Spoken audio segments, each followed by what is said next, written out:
नमस्कार बच्चों, कैसे हैं आप सब। उम्मीद करता हूं कि आप सब अच्छे होंगे। तो बच्चों, आज हम पढ़ने वाले हैं रोमन संख्या प्रणाली। क्या पढ़ने वाले हैं? रोमन नंबर सिस्टम, है ना। पेपर में क्या क्या आता है, इस रोमन संकेत के सवालों को हम जानेंगे, है ना। हिंदी को रोमन में बदलना, रोमन संख्याओं को, है ना, रोमन संकेतों को हिंदी की संख्याओं में बदलना, इन सब के बारे में मैं आज बताने वाला हूँ। तो इस वीडियो में अंत तक बने रहिएगा और जो जो पढ़ाते जा रहा हूँ हो सकेगा तो वीडियो पॉज करके कॉपी में लिखते चलिएगा ताकि आप अपने कॉपी से अभ्यास कर सकेंगे। ठीक है, तो आइए हम वीडियो शुरू करते हैं। आज का हमारा टॉपिक है रोमन नंबर सिस्टम। ऊपर के बॉक्स में मैं लिखा हूँ रोमन संकेतों को और नीचे में उनके हिंदी में कौन कौन सी संख्या आएगी उसको लिखा हूँ। ठीक है, तो रोमन में आई का मतलब हिंदी में क्या होता है? 1, वी का मतलब 5, एक्स का मतलब 10, एल का मतलब होता है 50, सी का मतलब होता है 100 और डी का मतलब होता है 500 और एम का मतलब होता है 1000। इन सबको आप याद रखिएगा। इनको कैसे याद रख सकेंगे? IVX, इसके बारे में तो आप जानते हैं IVX के बारे में। अब इसको याद करना एकदम सरल। कैसे याद करेंगे आप? जैसे हमारे घर मन में टीवी होता है ना, LCD टीवी, हाँ उसी को याद रखना है। LCD फिर M। तो एल का मतलब पहले 50 आता है, फिर 50 से बड़ा 100 रहता है तो सी में 100 हो गया, डी का मतलब 500 होता है और एम का मतलब 1000 होता है जी। ठीक है, इन्हीं संख्याओं को आइए हम आगे पढ़ते हैं। मैं बताया था कि रोमन नंबर सिस्टम में कुछ कुछ नियम होते हैं करके, तो आइए इन नियमों के बारे में जान लेते हैं। नियम नंबर 1 क्या लिखा है? किसी रोमन संकेत को जितनी बार दोहराया जाता है उसका मान उतना ही बार जोड़ दिया जाता है ना। किसी रोमन संकेत को हम जितनी बार दोहराएंगे उसके मान को उतना ही बार हम क्या कर देंगे? जोड़ देंगे। यहाँ देखो 2 बार आई को दोहराया गया है ना, तो आई का मतलब क्या पढ़े थे हम? 1, है ना। तो 2 ठुन आई है तो एक आई का 1 और फिर 1, दोनों को हम क्या कर दिए? जोड़ दिए। तो ये हो गया 2। 3 बार दोहरा देंगे तो 1 1 1 क्या हो गया? 3। अब यहाँ देखिए एक्स का मतलब क्या होता है? 10 और आई का मतलब 1, तो 10 और 1 11 और 1 12 और 1 13। ठीक है, ये समझ में आया बच्चों? अगला नियम देखिए, किसी रोमन संकेत को अधिकतम 3 बार दोहराया जा सकता है, उससे अधिक नहीं। ठीक है, इस नियम को याद रखिएगा। जैसे मैं यहाँ किया हूँ आई, तो इसका मतलब क्या हो गया? 3। लेकिन यहाँ पे अगर मैं कर दूंगा आई 4 बार तो ऐसा 4 नहीं लिखा जा सकता। क्यों? क्योंकि हमारा नियम क्या कहता है? नियम कहता है कि किसी भी रोमन संकेत को हम सिर्फ 3 ही बार दोहरा सकते हैं, 3 से ज्यादा बार नहीं दोहरा सकते। ठीक है, अगला नियम के बारे में जानते हैं। आइए, अगला नियम क्या है? वी, एल तथा डी को नहीं दोहराया जाता। ठीक है, वी एल, जैसे हम अभी इस आई को दोहराए हैं ना, आई को दोहराए हैं, वैसे ही हम वी एल डी को नहीं दोहरा सकते। ठीक है, वी एल तथा डी को नहीं दोहराया जा सकता। बाकी जो बचे हैं जैसे आई, है ना, एक्स, सी, एम को दोहराया जा सकता है। ठीक है, ये नियम नंबर 3। यदि कोई रोमन संकेत किसी बड़े रोमन संकेत के दाईं ओर लिखा हो तो उसका मान जोड़ेंगे और अगर बाईं ओर लिखा हो तो उसका मान घटा देंगे। ठीक है, तो दाईं ओर और बाईं ओर में आप कंफ्यूजन मत होइएगा। ठीक है, मान के चलो ये एक रोमन संकेत है ना, ये एक रोमन संकेत है, तो इधर को हम कौन सी ओर मानेंगे? दाईं ओर मानते हैं। कौन सी ओर मानेंगे? दाईं ओर। ठीक है, और इधर को हम क्या मानेंगे? बाईं ओर मानेंगे। ठीक, तो इसमें क्या कहा जा रहा है? अगर बड़े रोमन संकेत है, ये कोई बड़ा रोमन संकेत है और इसके अगर ये दाईं ओर रहेगा, अगर वो दाईं ओर रहेगा तो उसमें हम क्या करेंगे? उसके मान को जोड़ते जाएंगे। लेकिन अगर वो बाईं ओर रहेगा तो उसके मान को हम उस बड़े संकेत में क्या करेंगे? घटाते जाएंगे। ठीक है, देखिए आइए उदाहरण देख लेते हैं। अगर दाईं ओर लिखा हो तब, अगर कोई संकेत दाईं ओर लिखा होगा तो क्या करेंगे? देखिए ये वी है और वी के दाईं ओर है, देखिए दाईं ओर, v के दाईं ओर आई है तो v का मान कितना हुआ? 5। अब हमने कहा था कि दाईं ओर रहेगा तो उसके मान को जोड़ देंगे, तो v का मतलब 5 और i का मतलब 1, तो 5 में 1 को जोड़ देंगे तो कितना हुआ? 6। तो रोमन संकेत में v और i का मतलब क्या होता है? 6। ठीक है, 6 को रोमन संकेत में ऐसे लिखा जाता है। ठीक है बच्चों, अब यहाँ देखिए x i, तो x का मान 10, धन 1 10 और 1 11 और 1 12 हुआ।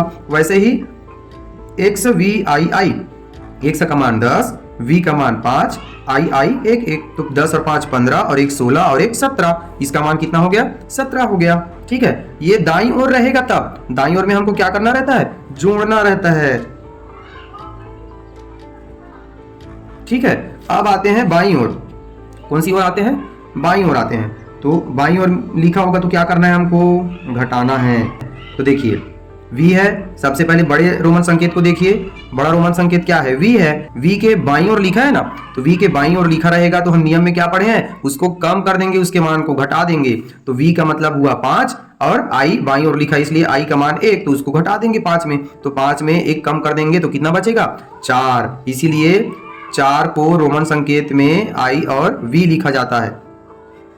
ठीक है बच्चों, अब इसको देखिए, एक से बड़ा रोमन संकेत है, तो एक के बाईं ओर लिखी हुई i का मान को हम क्या कर देंगे, घटा देंगे। तो एक का मान 10 और एक i का मान 1, उसको घटा देंगे, तो 10 में 1 घटाएंगे तो कितना बचा, 9। तो मतलब 9 का रोमन संकेत क्या होता है, i और 1 होता है।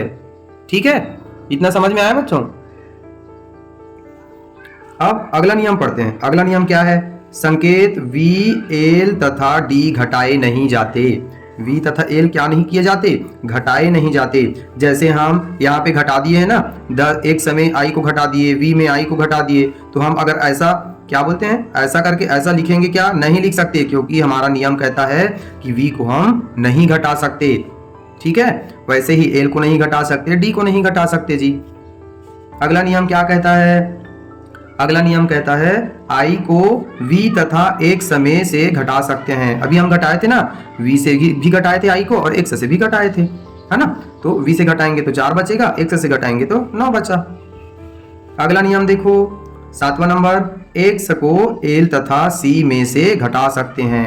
x को किस में से घटा सकते हैं, l तथा c में से। तो हम ऐसा लिख सकते हैं जी, ऐसा। तो इसका मान क्या हुआ, तो l का मतलब कितना होता है, l का मतलब होता है 50।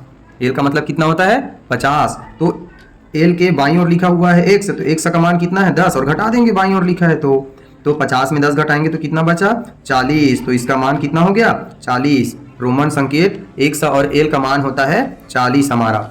ठीक है, c को d तथा m में से घटा सकते हैं। c को किस में से घटा सकते हैं, d तथा m में से घटा सकते हैं।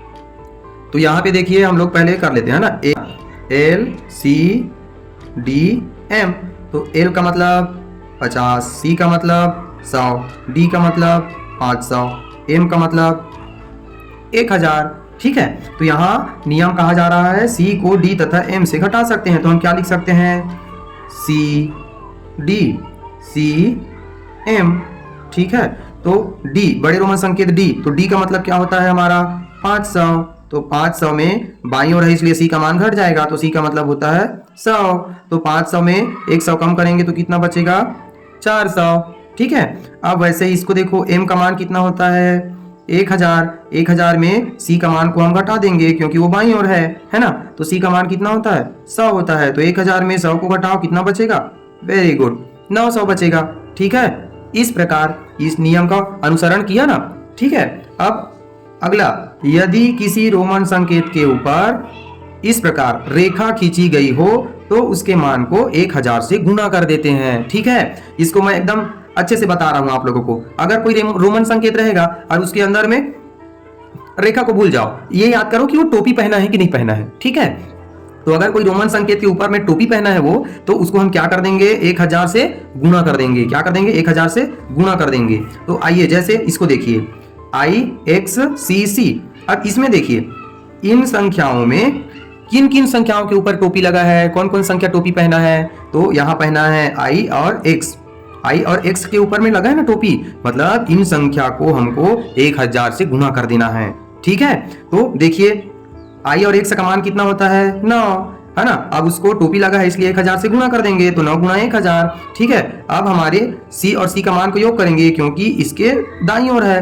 ठीक है, तो दाईं ओर रहता है तो उसको जोड़ देते हैं, तो C का मान 100, फिर एक बार C का मान 100।